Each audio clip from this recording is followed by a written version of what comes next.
So, ever since 2005 and the release of Christopher Nolan's Batman Begins, there has been, I think, a certain theme of recurrent emulation with other writers trying to set the character of Batman in a more grounded and less fantastical world. Because that was a pretty novel concept back in 2005 when Nolan did that by taking a character as seemingly outlandish as Batman and setting him in a world that was not very far removed from our own actual reality. And to that film's credit, audiences responded very well to it, and it was a success. And so since then, there have been more than a few writers, I feel, who have tried to continue that trend. However, I will argue that no story has ever succeeded at that better than Batman the Imposter by Mattson Tomlin and Andre Sorrentino. This comic was released, it's brand new, it's a brand new comic, or I guess you could say graphic novel or limited series. Three issues which ran from October of 2021 to December of 2021. So again, it's a brand new comic, and it was released kind of as a quasi tie-in with the upcoming release of Matt Reeves's film The Batman, which is also set in a less comic booky world. Uh, but I'd heard about this comic. It was on my radar because obviously the movie was on my radar, so I'd heard about this. But the other day, I happened to be in my local bookstore and I saw it in the comics section of my bookstore, and I was like, "Hey, that's the one that ties in, at least I thought, with the new movie that I just saw and loved." So I was like, "Heck yeah, I'll buy it." I had to buy it in hardback, so it was a chunk. It was like $30 because it's so brand new, but it was well worth it now, having read it, because this comic surpassed the Batman movie. Seriously, it did. Like, this comic was amazing, and I'm so glad that I picked it up, because I kind of just picked it up on a whim, not really knowing that much what it's about. But oh boy, it is phenomenal. So to dispel any confusion, this actually, while it was released kind of to cash in on the fervor that was kind of created around the upcoming release of the Batman film. This comic does not actually take place in the same universe, because it is not Robert Pattinson's Batman. Okay, this. I thought going into it, I was like, oh, this is going to be like a prequel or something to the movie. It's not. This takes place in a completely separate universe, separate timeline, and everything in this comic is wildly different, not only from the movie The Batman, but also from any other Batman comic that you've probably ever read, or at least that I've ever read. This is not the typical Batman. It shares some tonal similarities with the Matt Reeves' film. It's kind of again, it's definitely, this is definitely the most grounded and raw and gritty that I think the character of Batman can possibly get. This is much more in line with like The Punisher than it is a typical Batman film or comic. But it is easily the best comic that I've read in a while. It's amazing. Like, I'm gonna say right now, I rated the film The Batman like between a B plus and an A minus. This is an A. Maybe not an A plus, because I think there was a couple things that I would have changed, but this is an A. Like, this comic is fire. I mean, this is amazing. So, uh, what is Batman the Imposter about? Well, like I said, it was a three-issue comic that ran in the final 3 months of last year, 2021, and it is a DC Black Label comic. It is not part of the mainstream DC comics. Definitely, this is not directed at children at all. There's really nothing that bad in it other than some language, and it's way more violent than most Batman comics are. Um, this is pretty much like Death Wish with a mask on it. Like that's the vibe that this gives off, and I loved every second of it, every page of it. But um, so this is kind of it like I said, it shares some tonal similarities with the Robert Pattinson film. This comic takes place in Batman's third year of existence. He's still kind of a rookie Batman. He's kind of fresh, green. He's still trying to figure things out. But this Batman is a lone wolf. And when I said just a minute ago that this is far removed from any Batman film or comic that you may have seen or read, I'm in it. This changed a lot. But it changed it because it took the very concept of Batman operating in a you know, real quote unquote world to its logical conclusion, and that came with some consequences for the other characters. There is no Commissioner Gordon in this because Commissioner Gordon was terminated and run out of Gotham after it was came out that he was actually operating in conjunction with Batman, which that in the classic Batman mythos, Batman and Gordon are like peas and carrots, but in this version, as would actually happen, in real life, if a police commissioner was, working with an outlaw vigilante, he would not keep his job. And so Gordon is not in this comic because he lost his job because it came out that he was working with Batman. Also, Batman has no Alfred in this comic because um, Alfred was not equipped to deal with Bruce Wayne's crap after his parents were killed, and he gave up on him because he was such an unruly and kind of just spiraling out of control little kid that he just threw up his hands and left. So this Batman is edgy, he is angry, and he is completely alone pretty much. But so the plot of this uh, book. It opens with Batman bleeding out on the doorstep of Leslie Tompkins, who is the only character in this iteration who is actually like an ally to him that he can confide in. And as you know, she discovers, as you would, she takes off his mask and she's like, "Oh my goodness, Bruce Wayne is the Batman," because she was actually Bruce's therapist when he was a kid, after his parents were killed, and she knows how traumatized and how messed up he is in the head. This is definitely the most psychologically realistic Batman we've ever seen. Because there's a part where she's like listing off all the stuff that she diagnosed him as having, and he's like ODD, OCD. He might be autistic. He's on the spectrum somewhere. He has incredible rage. He's incredibly self-destructive. Like he's crazy, like legitimately crazy, as you would have to be to do this kind of thing. Uh, but so as she, takes him in, and she's like, "You gotta convince me why I shouldn't call the police right now and have you committed." And he's like, "Because I'm actually making a difference." He's like, "This city is like a shithole, and I've actually made a difference because the crime rate is actually down because of what I've been doing over the past 3 years." So she's like, "Okay, but you have to come, you have to," like, she makes him sign like a doctor patient confidentiality agreement where it's like they're actually having therapy sessions. And she's like, "This absolves me from having to call the cops on you and have you committed.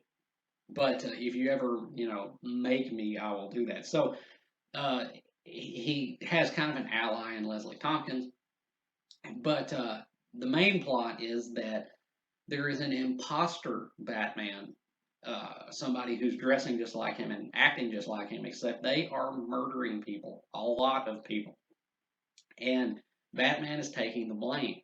And you got to remember that Batman's reputation in this is already pretty abysmal due to the fact that this is set in a much grittier world where there actually are real world consequences to actions such as this.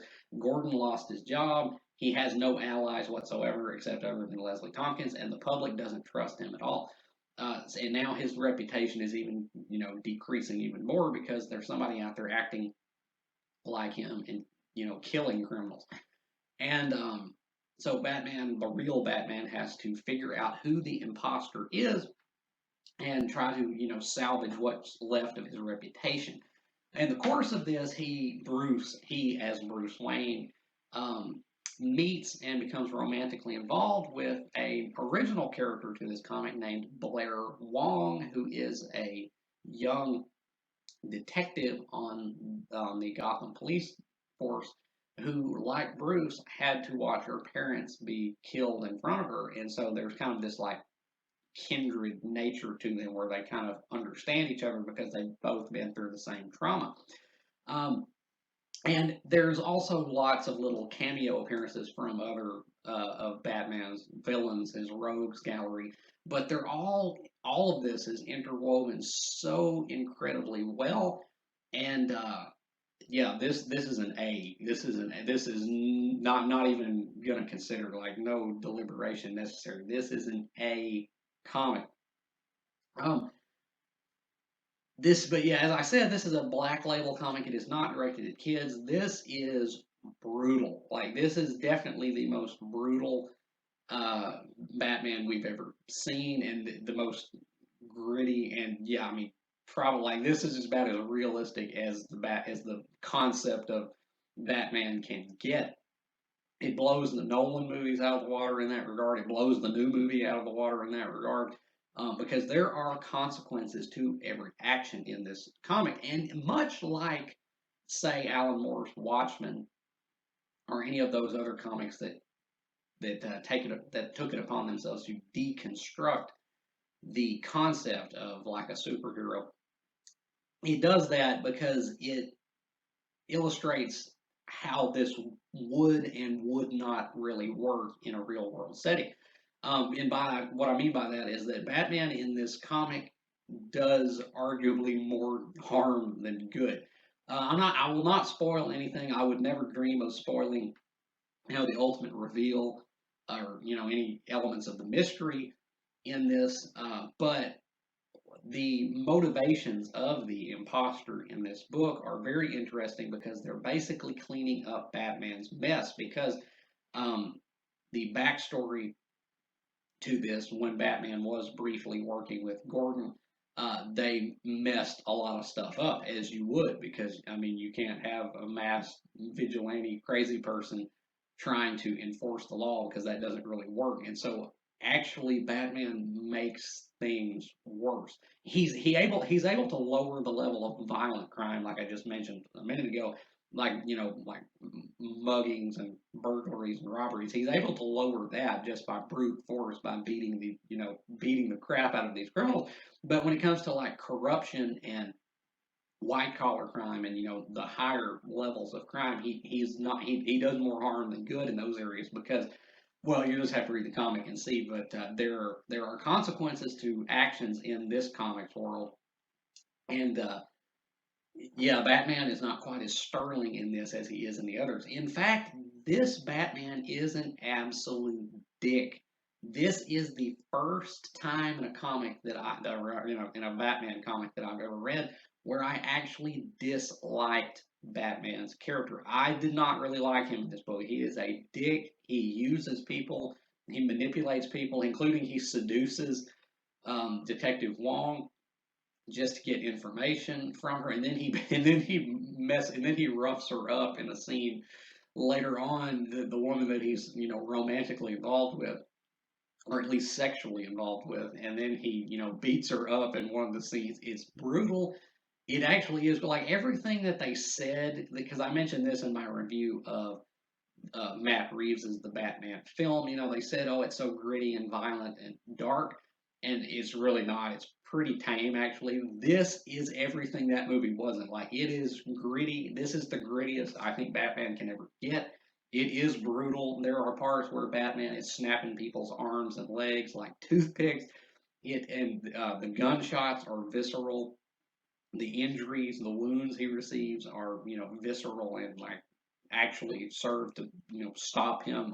He almost dies at several parts in this story, and it is dark. This is genuinely. This is like what Nolan started, taken to its logical conclusion. Like, I don't see how you can surpass this in terms of the grittiness and the quote unquote realism of it.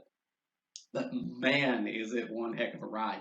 Um, and just to illustrate, like the way it's like this takes place in the world of a relatively young Batman, and yet all his rogues, all the villains, and all the larger context of the setting it's all there.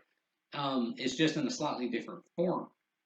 The rat catcher makes a appearance in this. He plays kind of an integral role in the plot, but it's a much different version of the rat catcher than in the normal mainstream comics. There is no armies of rats or anything like that. He's actually like this kind of mentally disturbed loner who lives on the fringes of society.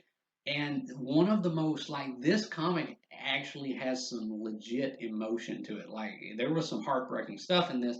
Whenever the imposter, the fake Batman, tries to use the rat catchers or Otis, um, his knowledge of like the sewer systems and the tunnels underneath Gotham to get around quicker. And so the rat catcher thinks that he's, allies with Batman. And then when the real Batman catches him later in the comic and brutally tortures him, this innocent guy who didn't really do anything, or at least not anything to deserve that. And when the real Batman, who I want to reiterate is a complete dick in this iteration, captures him and brutally tortures him, and he's just like, "Why? Why are you hurting me? I thought we were friends." Because he's kind of like he's not like simple, but he's kind of different mentally. And so it's really actually affecting to watch that. And then what he ultimately does, I mean, well, I won't spoil that, but then what ultimately happens to that character is even more heartbreaking. Like it was legitly impactful, that whole part. And it made me kind of actually dislike Batman in this version at least, because he is not the typical version of himself in this. And but then there's also like these little cameo appearances of his other villains, like the Penguin. Um, there's a brief Joker illusion at the end of this. And then the ventriloquist is in this in a much different and much more sad and kind of pathetic version. And I love what ultimately happened with that character um, at the end of this because it shows some kind of improvement in Batman's character, how he deals with the ventriloquist in this. But it's this blew me away. I was not anticipating this comic being that good. It's actually written, or at least co-written, by one of the writers of the upcoming film. So I was like, oh, this is just it's just going to be Robert Pattinson. It's just going to be a little illustrated version of Robert Pattinson, but it's not. This is a completely different thing, and it is so much better than the Matt Reeves movie. Even though I loved, if you watch my review that I did of the Matt Reeves movie, I loved the movie. I thought it was great, mostly. Had some issues, but overall I loved it. But this is so much better than that. This is the mystery in this, the mystery element of who the imposter is. I did not see coming, but it made perfect sense, and where was no red herrings. There was no kind of cheap oh, it's this guy who's never appeared until now. No, like it's when it's revealed who the imposter is, it's like, okay, that made perfect sense. Now let's talk about the art style. The art is by Andre Sorrentino, who is a fantastic artist, and on the whole, I really did love the art in this book. But there was some issues I had with pretty much the only issues I had with this book had to do with the layout of the pages. So the art style, it's reminiscent. It looks almost like some kind of watercolor. That's not, but it has kind of a watercolor look to it, except very faded and kind of washed out. The color palette is pretty dark in this, and it changes depending on the emotion and the mood of the scene. Like there's a scene in it in the beginning of it where Batman is chasing down some robbers on his motorcycle, and one of them stabs him. That's why he ends up on Leslie Tompkins' doorstep at the beginning. He gets stabbed and nearly killed, and everything turns red. Like everything in the background is rendered in shades of red in order to reflect the rage and mounting violence. And that scene with Batman, and by the way, the bat suit in this is not like the cloth suit in year one. This is like ballistic, like Kevlar body armor. Like there's someone even mentions that it has to weigh at least like 100 pounds.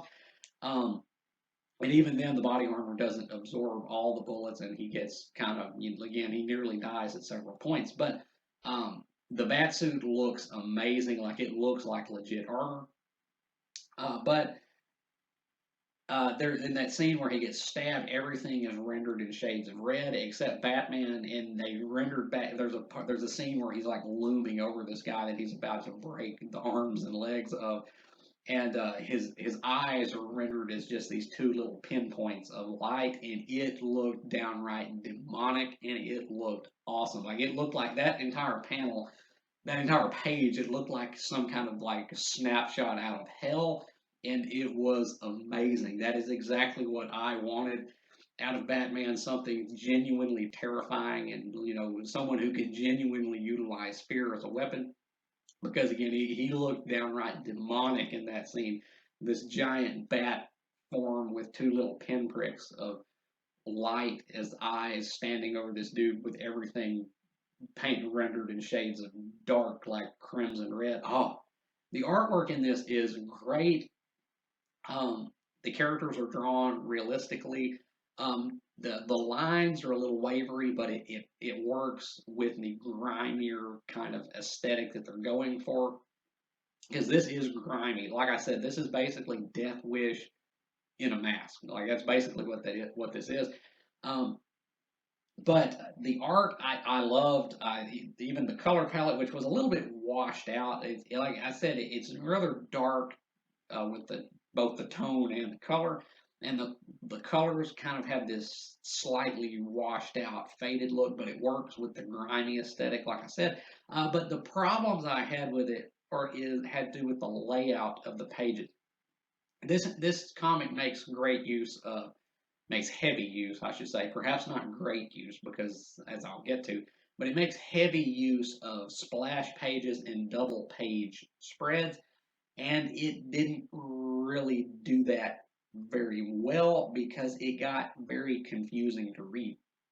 There was one part in this book where you have to flip the book over to read it. Like you have to read it because half the page is cut off, and it's written upside down, so you have to rotate the book in order to read it. That's the first time I've ever encountered that. But besides that, um, there were some times where I struggled to understand. I struggled to follow what was happening, and because the colors are so dark that in some of the smaller panels it just kind of becomes blur. It's just a blur. You don't really know what's happening. You can't follow the action. And some of the double page spreads, there was too much information that was lost in the binding of the book where the pages like came together. Like there were some panels that they really shoved deep into the binding of it, where the pages are like glued in. You couldn't read some of it, and they changed the way that you're supposed to follow, that you're supposed to read on a whim, and it doesn't always work. Like most of the time, you're reading it like you would a normal comic or like a normal book. You start up here, you go down, then you go to the next page. But at certain points, you're the double page spread. You're supposed to read straight across both pages and then go down both pages. But it doesn't really work when half the information is lost where the pages are glued in the book. And sometimes the artwork became too muddled and too jumbled, and it was kind of blurry. So I did have some issues with this, but mainly just with the artwork. The story in this was fantastic. I loved it. It was even better than the Batman movie.